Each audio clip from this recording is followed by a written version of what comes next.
Starting with the basics, we all know that a bullish fair value gap is a space between the upper wick of the first candle and the lower wick of the third candle in a 3-candle sequence. Similarly, a bearish FVG is a space between the lower wick of the first candle and the upper wick of the third candle. The color does not matter, and they can be in any shape or size. But what do fair value gaps show in terms of price action? A bullish FVG shows a buy-side imbalance, meaning buyers were stronger than sellers, often because of big institutional orders.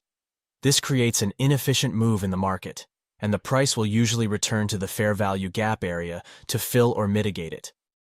The same concept applies to the bearish scenario. As smart money traders, identifying the fair value gaps is one of the first things we do when we open the price chart. But why do we even need to mark them on the chart?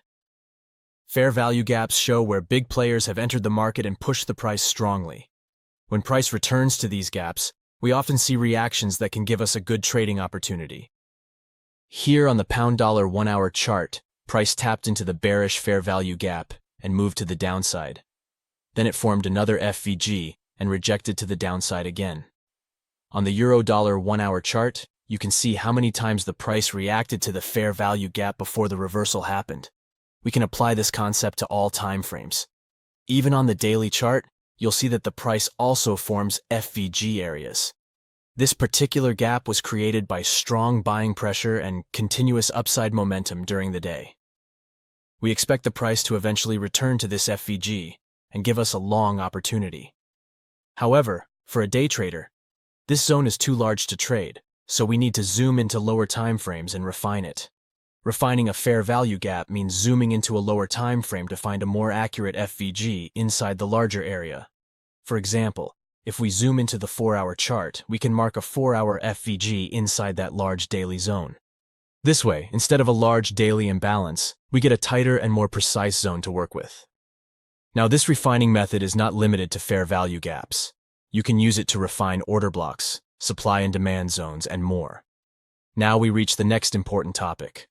Which fair value gap should we choose to trade? In this trading example, we have multiple fair value gaps marked on the chart. The trading idea is to wait for the price to enter these zones and look for buying opportunities. However, we are only interested in buying when the price taps into the middle one. So why are we not interested in trading the others? If we take the start and the end of the latest impulsive move and apply the retracement tool, you'll notice that the second FVG is located below the 50% level, which is the discount zone, while this FVG is located above the 50% level, which is the premium side of the range. We are only interested in buying in the discount zone for multiple reasons. Usually, the market loves to take out early buyers, so a safer way to enter a long trade is to wait for the price to enter the discount area. This increases the chance of success and reduces the risk of becoming a liquidity target. Also, wherever we buy, the safest level to place the stop loss is below the swing low. Therefore, we want to keep our stop close to that level. Additionally, our first target would be the recent high. So if we enter at the first FVG, there is simply not enough room for a proper reward. This method works best when the market makes deep retracements. The reason we are also not interested in buying at the lower FVG is that if price breaks below the swing low, the market structure shifts bearish, and a long trade would go against the trend, unless we identify this break as a liquidity grab, in which case price might still move higher. The same concept applies to a bearish scenario. Here, we have two fair value gaps, but if we apply the retracement tool from the start of the move to the end, we can see that only the higher one is located inside the premium zone. So, we are only interested in selling in the premium area. This ensures a safer stop-loss placement and allows for a higher reward. There are additional concepts that can be applied to the chart to improve fair value gap accuracy, such as market direction, breakouts and reversals, liquidity, and more.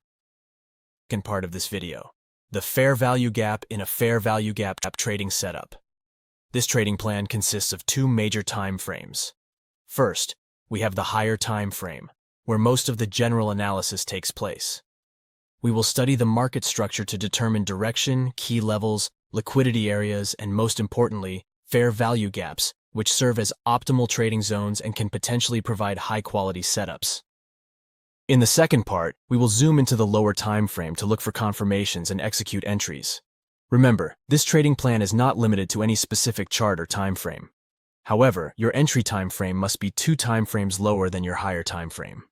Here are 3 time frame combinations you can use based on your trading style. For example, if your higher time frame is the 4-hour chart, you should zoom into the 15-minute chart to execute the trade. As I mentioned, we have simplified this trading plan into 2 major parts. So let's begin with the first one, analyzing market structure on the higher time frame. In this general analysis, we apply smart money market structure concepts to determine market direction and key levels. To identify the direction, we look for breakouts, reversals, and liquidity sweep patterns. Like I mentioned today, we're going to use the price action indicator. So, let's apply the break of structure, chalk plus, and also liquidity sweep from the indicator's settings. Now we can see that we have multiple breaks of structure to the upside, indicating that the overall direction is bullish. Then, the market forms a liquidity sweep above the previous high, signaling a potential reversal. This reversal is later confirmed once we get a break and close below this low, which is called a change of character plus. It happens when price fails to create a new high and then breaks the swing low to the downside. This tells us that buyers have failed to defend their positions and sellers are now in control. A bullish liquidity sweep happens when price moves below the area and triggers the stop losses, and then quickly comes back above the range. When this happens, we expect a push to the upside. Similarly, a bearish liquidity sweep happens when price engages liquidity above a swing point and then quickly returns below the range. When this happens, we expect a push to the downside. Bullish and bearish liquidity sweeps are marked respectively with green and red circles on the chart by the price action indicator. Now, remember, if you cannot clearly identify the market structure and direction on your selected time frame, it is better to move on to another asset. When market direction is unclear, the probability of making poor trading decisions increases.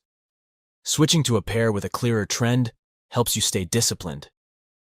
The final step in analyzing market structure on the higher time frame is to identify high-quality fair value gaps to trade. So let's mark the fair value gaps using price action indicator. The indicator does a good job of marking the latest FVGs without making the chart look too messy. In the Settings tab, increasing the sensitivity filters out smaller gaps and only shows the larger ones. After identifying the optimal trading zone, we wait for the price to tap into that area and then move to a lower time frame to look for reversal confirmations and execute the trade. This is the general approach of the trading plan. Here is the checklist of concepts that we apply to the higher time frame.